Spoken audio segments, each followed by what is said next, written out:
I did notice that I do have a spot of rust on my Cybertruck. You think I'm kidding? I'm not. That isn't dirt. I didn't plant that. This razor edge here on the Cybertruck has a bit of corrosion on it. Welcome to Hoovie's Garage, the dumbest automotive channel in all of YouTube, and this is the latest shiny thing that everybody wants. And yes, I bought the latest shiny thing that everybody wants, and I'm not sure why, other than everybody wants it. That's the way we are in society. We just have to buy it, and I had to be the cool guy and get it, even though it is very overplayed on YouTube at this point, and it does get kind of annoyed and mad when I start speaking ill of it, so just ignore what's going on. But it is a 2024 Tesla Cybertruck, and I ordered this on the night of the launch in 2019 when Elon had his friend throw a ball at the window, the head engineer, and it cracked the glass even though it wasn't supposed to, and it turned into a giant meme, and everybody wanted it, including me. I mean, it looks like a Star Trek shuttlecraft, so of course I wanted it. For about $50,000, it made a lot of sense, but this wasn't $50,000. I paid over $100,000 for a Tesla Cybertruck with a little laser etching on the side saying Foundation Series, something that will surely depreciate in the near future a lot,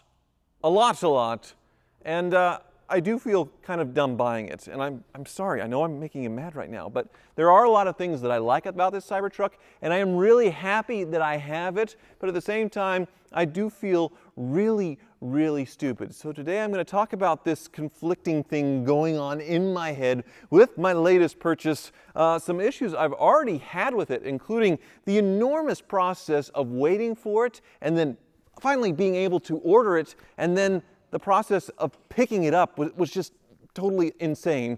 So I'm going to talk about that today and talk about my first impressions with the Tesla Cybertruck. Are you done? Computer, identify malfunction immediately. Pawn to bishop 4. Knight to king's rook 3.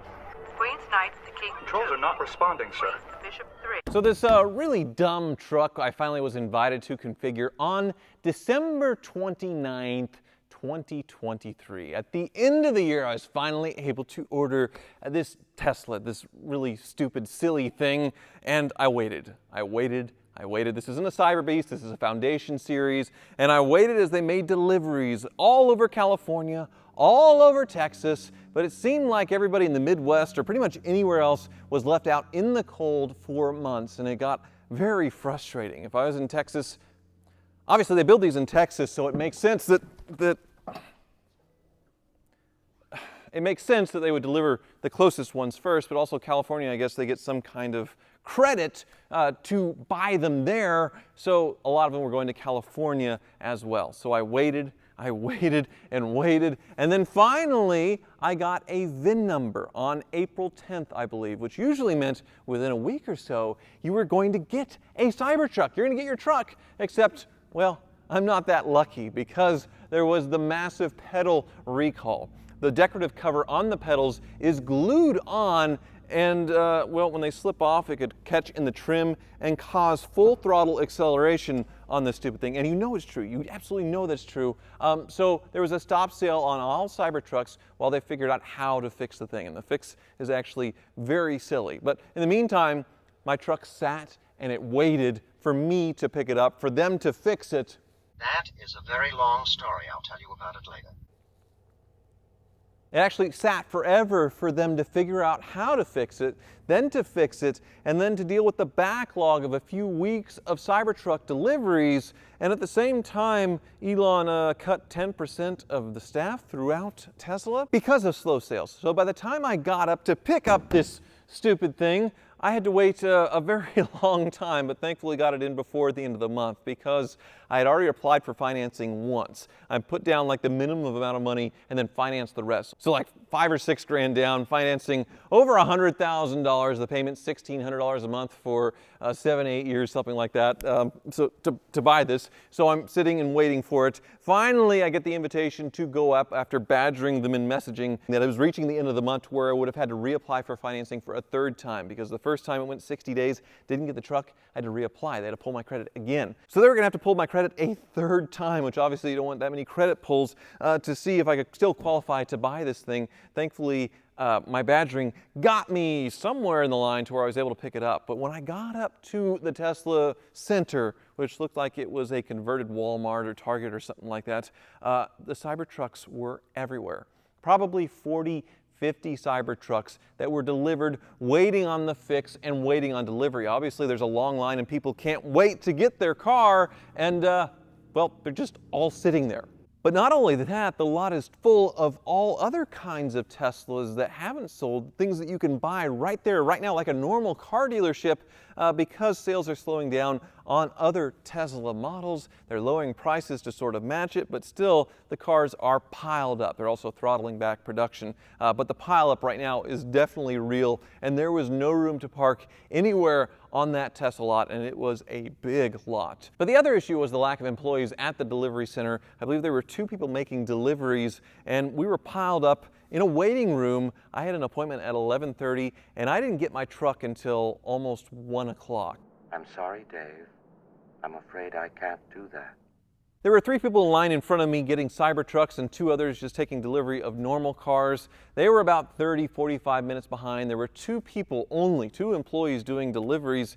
And the one I was supposed to get, he came out and said, "Oh, you're next. I plugged your truck in. It's charging." The people who were taking delivery of the Model Y that he was supposed to present to them were not happy with it. There was an issue with the hood, some paint issues and some fitment issues. They were saying it looked like it had been hit and then hastily repainted. And he actually came out, the guy doing deliveries, and was trying to buff it out to see if they would accept it as is, but they didn't seem like they were willing to accept it. But that threw the whole thing in chaos, like I said, because there were only 2 people doing Tesla deliveries, and they probably had, oh, I don't know, 1 every 30 minutes or 2 every 30 minutes scheduled. So they were getting way behind, and I was supposed to get the full nickel and dime tour on this truck to figure out how to work it, because I'm kind of a dinosaur. I drove up there in a 2012 Ford Raptor with 307,000 miles. I really don't know how to work this new fancy stuff, and even the Teslas that I had that were 10 years old are quite a bit different than what this is today. So I wanted the whole nickel and dime tour, but that didn't happen. The guy was dealing with that frustrated customer, so he passed me off to another delivery person who asked if I had any questions, threw me the keys, had me sign a couple things on an app, basically hit buttons, and I was off. Barely learned how to put the thing in gear and just left in a huff in like 30 seconds and made my way home back to Kansas. And once I did get home, it did feel pretty cool to see this thing on the farm that was established in the 1800s.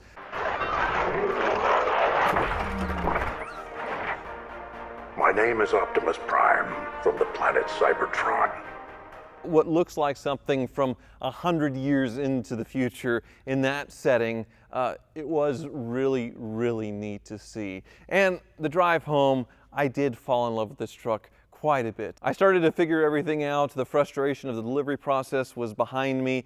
And yes, I do think this thing is still very, very stupid, but it is super cool. And I'm probably going to lose a lot of money owning it with the market the way it's going on Cybertrucks. And with that, let's start the tour. The first dumbest thing about buying this Cybertruck is the financial repercussions of it.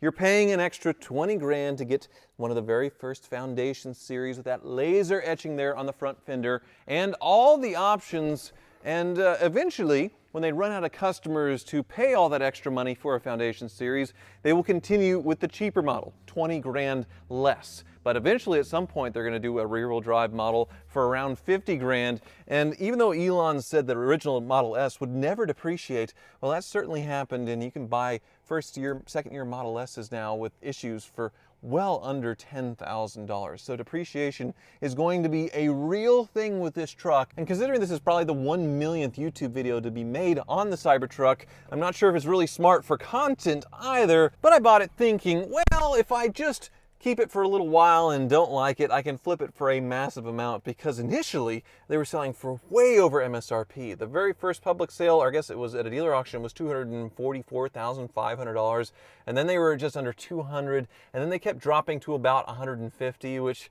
man, making 40, 50 grand sounds pretty good. But now, if you look online, well, the Tesla market is dropping. And to look, we can use Auto Tempest because it combines all the major listing sites into one search. And I'm just putting it all over the nation. With Auto Tempest, you can use several different search factors by color, by options. Not really a thing with the Cybertruck right now, since it's all one color unless you wrap it, and all the same options. So we'll just check for all Cybertrucks across the country and use Auto Tempest like I am right now because they sponsor my YouTube channel, Hoovie's Garage, Car Trek, and so many others, but also because it is a really handy tool that I use every single day to shop for cars. You can see it's loading right now, and the current Teslas for sale are all over the map. 174. I think the cheapest currently advertised for sale is $144,000. There it is, $995.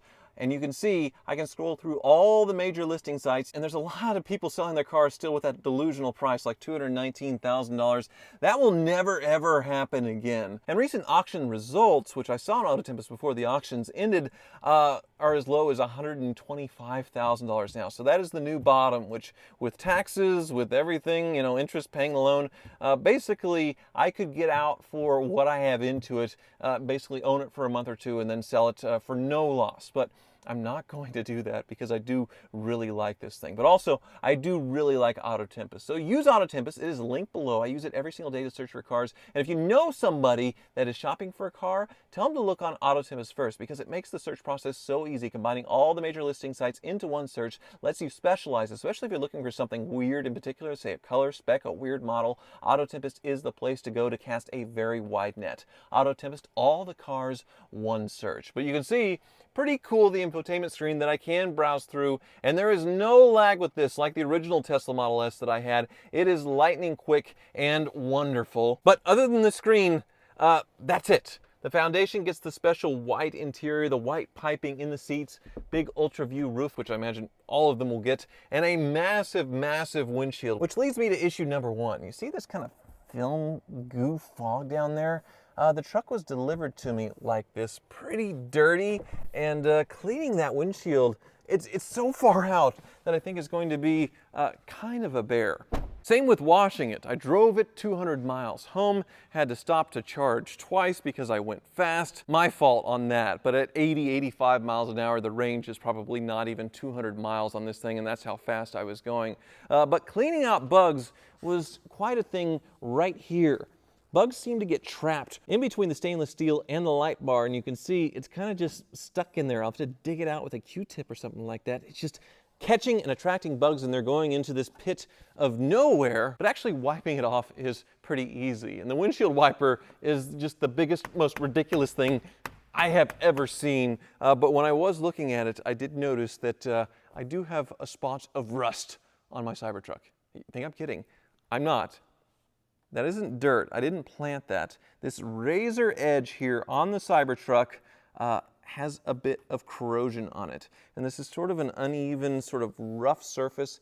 I bet it's sharp enough right here with this sort of uneven cut to where if I really wanted to, I could cut my finger open. But yeah, they say these things are rusting. Well, obviously that'd be really easy to fix just sanding that off, but I do have a spot of rust on my brand new car.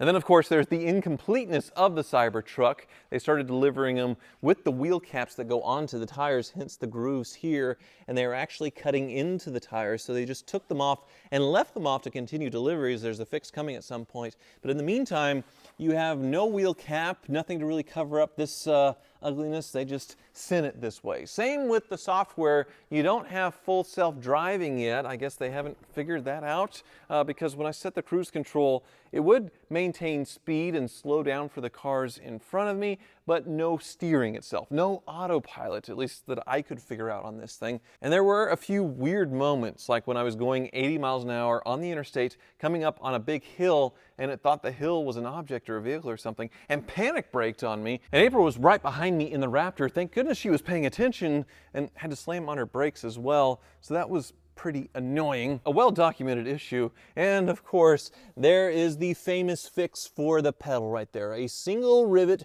screwed into the pedal to keep the glue from coming loose and getting caught in the trim for any unintended acceleration. It was a 10-second fix per car. Apparently a new pedal will come for these eventually, but I don't know if I'll ever get that. Now, the stainless steel body is very cool, harkens back to the DeLorean, but if you look really closely, it is pretty wavy as far as the quality of the stamping here. Now, this is kind of nitpicky, but as far as people making fun of the gaps and things, they're actually pretty good. Everything looks lined up really well on this truck. It just looks like the stamping is a little bit off. Now, the rear end, it is super cool. I love it from the front, from the back. It just looks really neat. I'll be back. The tailgate itself, the vault, if you will, is really neat as well. You can see it's rolling up and will reveal the rear window there. And you have a pretty big, actually really nice sized truck bed. Of course, from the sides it's not very accessible as far as throwing things in, but as far as sheer volume, it is pretty good. And I do love the lighting here on the sides with all the tie downs. It is very practical in that sense. And there's a little storage cubby here with my mobile charger. But with this down, I can actually use the rear view mirror, but with everything closed, the rear view mirror is pretty much useless. I think they were required to put one in by law, but really it's the camera that you use to get around in this thing, and this rear view mirror is really dinky and yeah, pretty much useless. The sun visors are functional. They do fold out and get bigger, but they are pretty small themselves, a little LED in there. And since there's no engine, no V8 in this thing, the front, well, you have a frunk. And it's not as spacious as the Ford Lightning pickup truck, but it does exist. I suppose it could fit some golf clubs. But I wonder why it doesn't go deeper, because obviously this dashboard is massive, and what is hiding underneath there? That might be a future video when we take things apart with the Car Wizard, but overall, I am happy with it. There's no real serious issues. It drove home beautifully, and I actually do really like the way this thing drives. That is one of its saving graces. Even though it is a weird, wild-looking thing and you think the visibility would be terrible, they make up for it with the tech. And the ride itself, the feel of it, is what I like, old school luxury. So with that, let's take it for a spin. I do have to show an Easter egg before you go. I was talking about the press launch where the windows got broken. Well, obviously Tesla has a sense of humor, because if you tap on the window enough times, Oh my God. Oh man, it didn't go through. it recreates the situation during the press launch. Oh my God. You can replace the horn with all kinds of things. My favorite's the La Cucaracha for sure.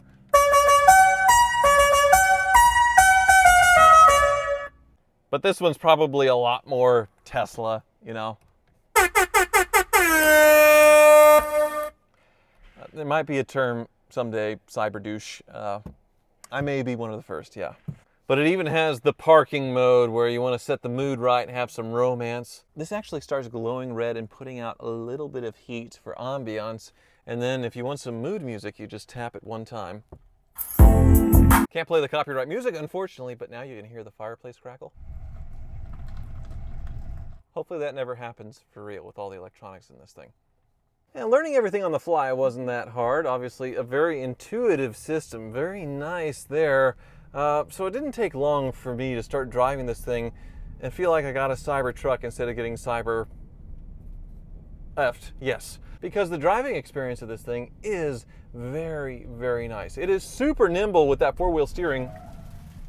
Look at that, just a quarter turn of the steering wheel and I'm making 90-degree turns thanks to the steer-by-wire system. So this has no steering rack, it's just all electronics. And then of course, the four-wheel steering system. So it is very nimble for a massive vehicle, but it still rides like an old school land yacht with the air ride suspension and the big tires.